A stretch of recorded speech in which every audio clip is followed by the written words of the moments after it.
Invocación al Maestro. Maestro querido, permite a mi espíritu elevarse hasta tus plantas para beber en las verdaderas fuentes de la sabiduría y absorber tus fluidos poderosos de amor y fe, de purificación y fuerza espiritual y material, de poder espiritual, de paz, comprensión, salud, prosperidad y armonía para derramar sobre mis hermanos.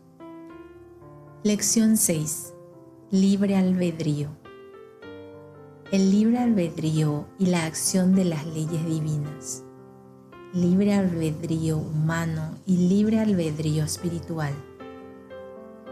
Para los humanos, el lugar de nacimiento, el punto del planeta en donde se produce la encarnación del espíritu, establece diferencias que llegan a conformar barreras, muchas veces insalvables, debido a conceptos erróneos y a la falta de amor y conocimientos verdaderos. En el espacio no existe diferencia entre los hombres que nacieron en Oriente y los que nacieron en Occidente. No existe diferencia entre los seres nacidos en uno u otro lugar de la Tierra. La encarnación de los espíritus en diferentes lugares de su mundo y entre diferentes grupos de la humanidad responde a las leyes divinas. Los seres encarnan en determinados lugares y grupos de acuerdo con la tarea que deben realizar, tarea que responde a las propias necesidades del espíritu, como experiencia, como misión fraterna de ayuda espiritual hacia determinados seres o grupos, o como pago de deudas contraídas con la ley. Así, un ser que en una determinada encarnación fuera enemigo de determinado grupo humano, habrá de nacer en una próxima encarnación como integrante de ese mismo grupo para aprender a amarlo. La ley del amor es ley esencial en todo el universo, y estén encarnados o en el espacio, el amor será siempre la ley que regirá su vida y ante la cual deberán responder por sus actos, sentimientos y pensamientos. Tengan la seguridad de que no podrán jamás odiar ni despreciar impunemente a un ser o a un grupo de seres, ya sea por conceptos religiosos, políticos o sociales, o por propia aversión hacia los seres que constituyen determinados grupos de su humanidad. Quien como humano desprecie u odie a un determinado grupo racial, religioso, social o de cualquier índole, deberá indefectiblemente encarnar en ese grupo, antes o después, hasta eliminar completamente ese odio o desprecio y transmutarlo en amor verdadero. Cuando esos seres encarnan en el grupo al cual despreciaron u odiaron, se sienten fuera de su órbita. Pero las encarnaciones en ese grupo continúan produciéndose hasta que aquel odio o desprecio sea transformado en amor verdadero. Transformación que la ley facilita al llevarle una y otra vez a encarnar en ese mismo grupo social, religioso o de otra índole. Vean así que todo lo que hagan como humanos redundará siempre en su propio beneficio o perjuicio espiritual. Por tanto, deben trabajar y amar constantemente, porque su trabajo y amor beneficiarán a su propio espíritu. No supongan que su tarea espiritual está supeditada única y exclusivamente a su voluntad.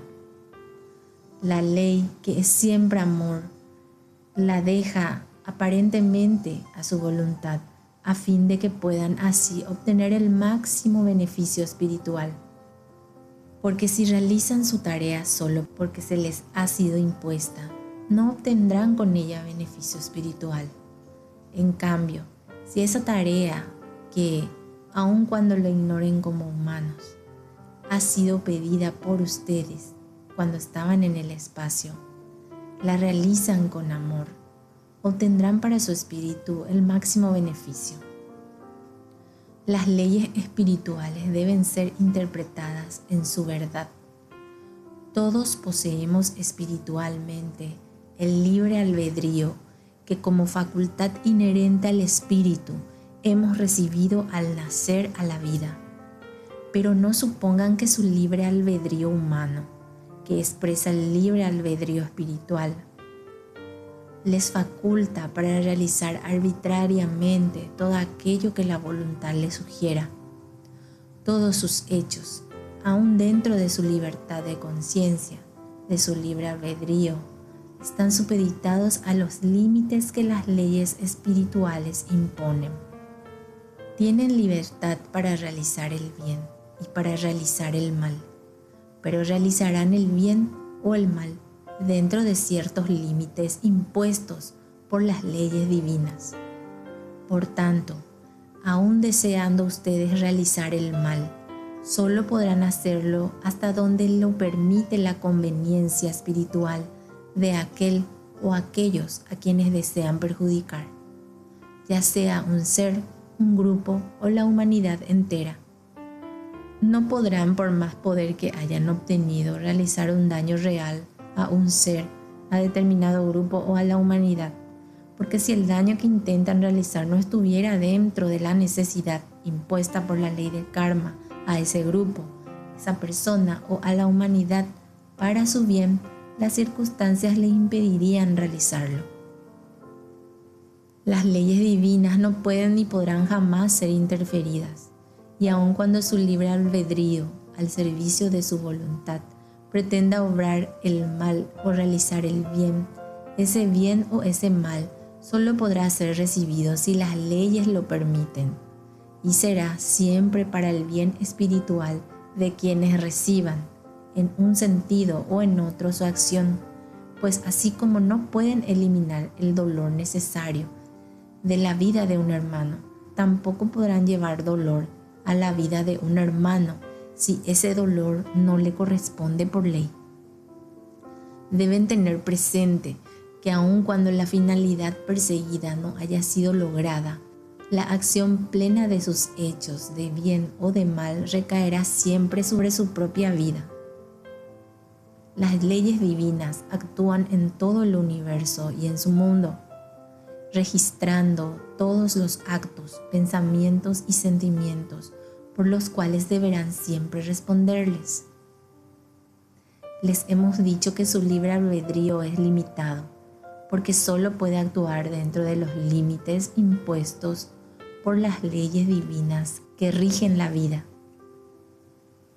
El hombre muy fácilmente se considera poderoso cuando ha obtenido algún poder espiritual o humano, y hasta llega a suponer que puede hacer bien o hacer mal a los demás a voluntad. Se equivocan. Ustedes podrán siempre realizar solo hasta donde las leyes se lo permiten, y aun cuando pongan todo su empeño en realizar el mal, ese mal que intenten realizar solo les dañará a ustedes, a su espíritu, pues quien los reciba de ustedes recibirá con ello una forma y un medio para purificarse, una forma y un medio de eliminar el lastre de su espíritu, y una forma y un medio de superar una prueba y elevarse espiritualmente.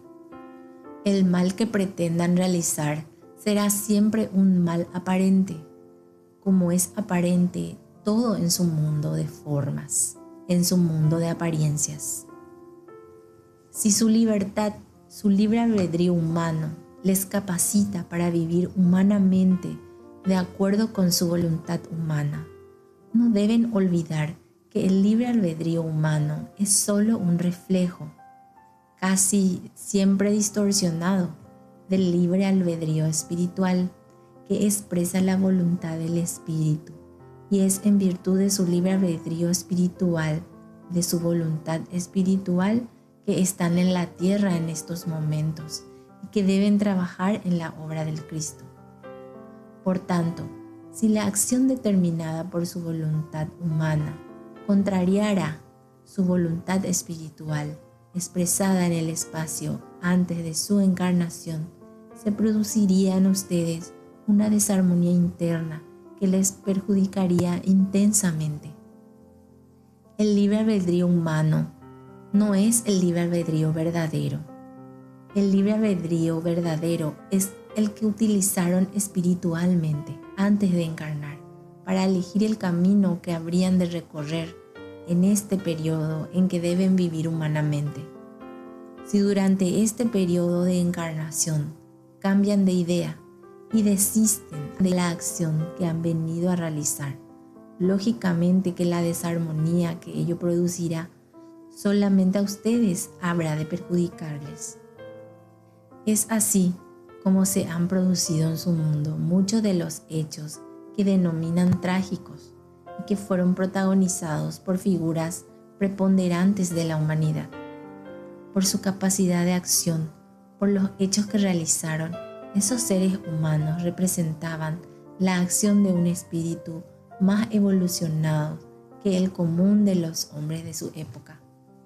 La tarea que esos seres debían realizar en la tierra, de acuerdo con su propia determinación en el espacio, será de naturaleza positiva, pero su libre albedrío y su voluntad humana cambiaron su decisión espiritual, transmutando en consecuencia su fuerza positiva de acción en fuerza negativa.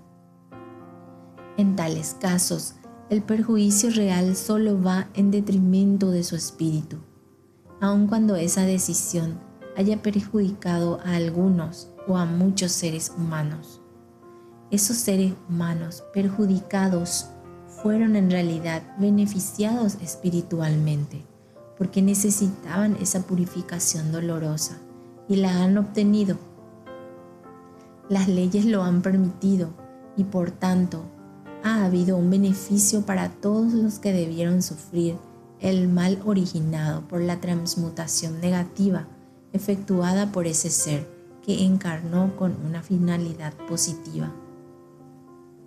Eso significa que, por muy poderosos que sean en el mundo, el poder de la voluntad es limitado, el poder de su libre albedrío es limitado, pues todo suyo, como todo lo que existe, tiene la limitación que imponen las leyes divinas. Por tanto, nada podrán hacer que no sea en realidad para su propio bien o para su propio mal, aun cuando al hacerlo, su voluntad y libre albedrío hayan decidido obrar para el bien o para el mal de otros seres. Invocación del amor. Unidos nuestros corazones al corazón del Cristo y unidas nuestras mentes a la mente del Cristo, que su amor y su poder despierten el amor entre los hombres y traigan paz a la tierra. Amén.